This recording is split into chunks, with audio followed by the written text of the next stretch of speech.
Hi all welcome back to ದಶಮಿನುತ YouTube channel. ಎಲ್ಲರೂ ಹೇಗಿದ್ದೀರಾ? ಎಲ್ಲರೂ ಚೆನ್ನಾಗಿದ್ದೀರಾ ಅನ್ಕೋತೀನಿ. ಇವತ್ತು ನಾನು ನಿಮಗೆ ಒಂದು ಹೊಸ ತರಹ ಆಗಿರುವಂಥ ಹಲ್ವಾನ ಹೇಳ್ಕೊಡ್ತಾ ಇದ್ದೀನಿ. ತೆಂಗಿನಕಾಯಿ ಹಲ್ವಾ ಅಂದ್ಬಿಟ್ಟು ತುಂಬ ಅಂದರೆ ತುಂಬ ಚೆನ್ನಾಗಿರುತ್ತೆ. ಬನ್ನಿ ಇವಾಗ ಇದನ್ನು ಯಾವ ರೀತಿ ಮಾಡೋದು ಅಂತ ಅಂದ್ಬಿಟ್ಟು ನೋಡೋಣ. ಇದನ್ನು ಮಾಡೋದಕ್ಕೆ ಏನೇನು ಇಂಗ್ರೀಡಿಯೆಂಟ್ಸ್ ಬೇಕಂತ ಅಂದರೆ, ಮೊದಲಿಗೆ ನಾನಿಲ್ಲಿ 1 ಬೌಲಷ್ಟು ತೆಂಗಿನಕಾಯಿನ ತುರಿದ್ಬಿಟ್ಟು ತೊಗೊಂಡಿದ್ದೀನಿ. ಗೋಡಂಬಿ, ಬಾದಾಮಿ, ದ್ರಾಕ್ಷಿ, ಸ್ವಲ್ಪ ಏಲಕ್ಕಿ ಕಾಳುಗಳನ್ನ ತೊಗೊಂಡಿದ್ದೀನಿ. ಮತ್ತು 1 ಟೇಬಲ್ ಸ್ಪೂನಷ್ಟು ಹೆಸರುಬೇಳೆ, 2 ಟೇಬಲ್ ಸ್ಪೂನಷ್ಟು ತುಪ್ಪ ಮತ್ತು 1 ಟೇಬಲ್ ಸ್ಪೂನಷ್ಟು ಅಕ್ಕಿ ಹಿಟ್ಟನ್ನ ತೊಗೊಂಡಿದ್ದೀನಿ. 1 ಬೌಲಷ್ಟು ಬೆಲ್ಲನ ತೊಗೊಂಡಿದ್ದೀನಿ.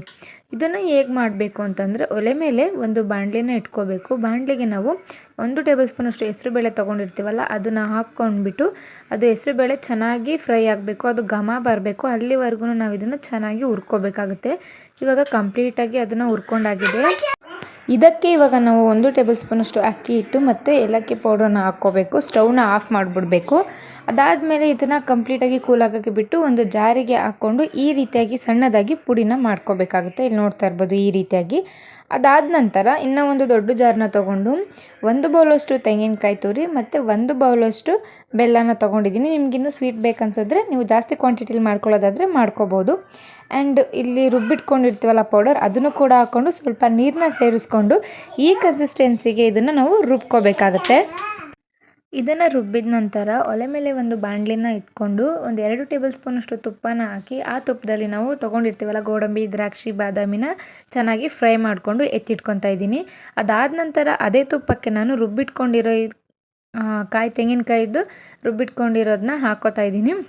ಇದು ಹಾಕ್ಕೊಂಡು ಕೈ ಬಿಡದೇ ಇರೋ ಥರ ಇದನ್ನು ತಿರ್ಕೊತಾನೆ ಇರಬೇಕು. ಯಾಕಂದರೆ ಇದು ಇನ್ನೂ ತೀರ ಗಟ್ಟಿ ಕನ್ಸಿಸ್ಟೆನ್ಸಿಗೆ ಬರಬೇಕು. ಸೊ ಅಲ್ಲಿವರೆಗೂ ನಾವು ಕೈ ಬಿಡ್ದಲೇ ಈ ರೀತಿಯಾಗಿ ತಿರ್ಕೊತಾನೆ ಈ ಕನ್ಸಿಸ್ಟೆನ್ಸಿ ಬರೋವರೆಗೂ ನಾವು ಚೆನ್ನಾಗಿ ತಿರುಗಿಸ್ಕೋಬೇಕಾಗುತ್ತೆ. ಕೈ ಬಿಡಲೇಬಾರ್ದು, ಇಲ್ಲಾಂದರೆ ಒತ್ತೋಗ್ಬಿಡುತ್ತೆ.